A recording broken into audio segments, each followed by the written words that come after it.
Good morning. Good morning. This is Coach D. Anthony with today's segment of Morning Minutes with Coach D.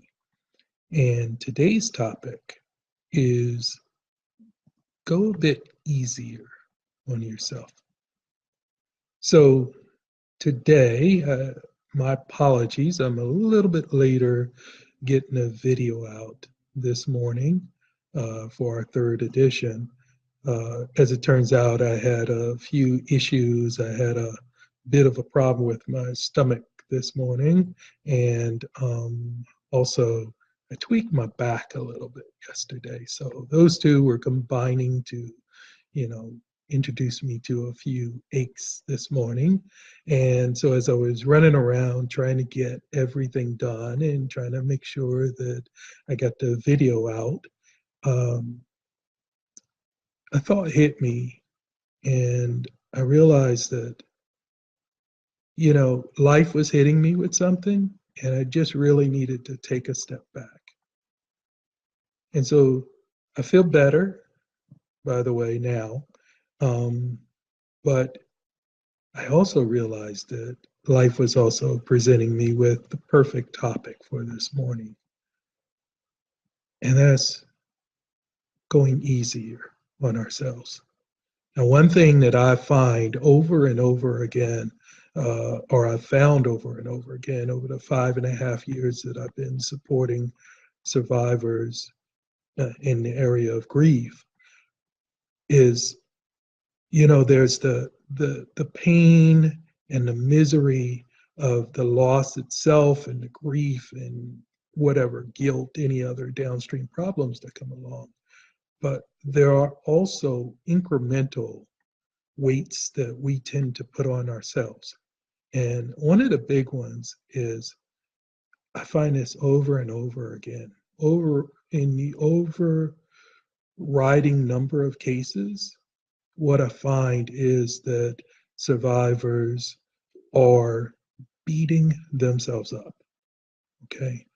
Um, and, you know, chime in, with a quick comment if that sounds familiar. But oftentimes we're our own worst enemies because we expect to be strong with the air quotes. We expect to be able to figure things out. Why can't we figure things out? Why am I feeling this way today? What's wrong with me? These are the types of messages we're feeding ourselves. And at the end of the day, what it equates to is us beating ourselves up. I've even had people say to me, I don't know what's wrong with me, coach. I don't know why I feel this way.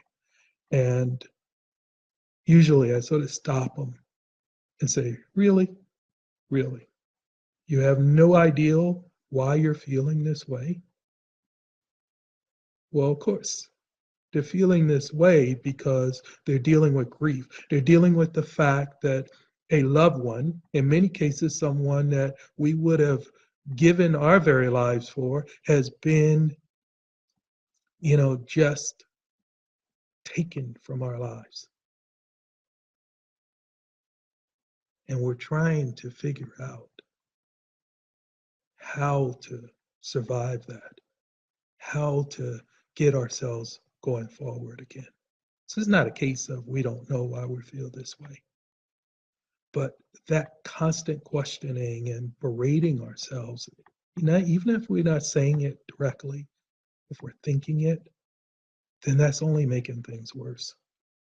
So, starting today, when you realize that you're beating yourself up, when you realize you're giving those messages to yourself, when you realize that a particular day is just not going the way that you want it to go, give yourself permission to pause, slow things down, and address that ache that you're feeling for a little bit before you ease into the day. I guarantee you the days will be better as a result of you giving a little bit of time and attention to the way that you're feeling without beating yourself up for having the feeling. And just to be clear, in no way am I saying that you should just accept things the way that they are. No. If you've been listening to me, you know my message is all about not only surviving this, but learning how to overcome the pain and misery and gain perspective and find meaning in all of this. So by no means am I saying just accept it. What I'm saying is don't beat yourself up. And every once in a while, when needed, give yourself a little time to ease into the day. Okay? So here's wishing you the very best day possible. Again, comment. If you have thoughts on this, if this message hit home today, if you have questions that you don't know how to handle something, ask them below. If you have experiences with this, share them. And finally, if there are other topics that you would like to see covered in these morning minutes with Coach D, please share them. And, by you engaging this way, it does three things. A, it lets me know that this thing is on and I'm doing the right thing and it's making a difference. Even if that particular day doesn't hit you directly, keep sharing. I'll keep sharing the messages. And if today doesn't hit you in the right spot, probably tomorrow will. The second is that it makes it a lot more likely that tomorrow's message and the day after that will show up in your newsfeed. And the third is that engagement, you commenting, allows Facebook to see that this is valuable content, and then they show it to more of the Stronger Than Grief members. So thanks for that, because your comments help us to get to more of the SDG family. So with that being said, I want to wish you the very best possible day, and we'll see you tomorrow.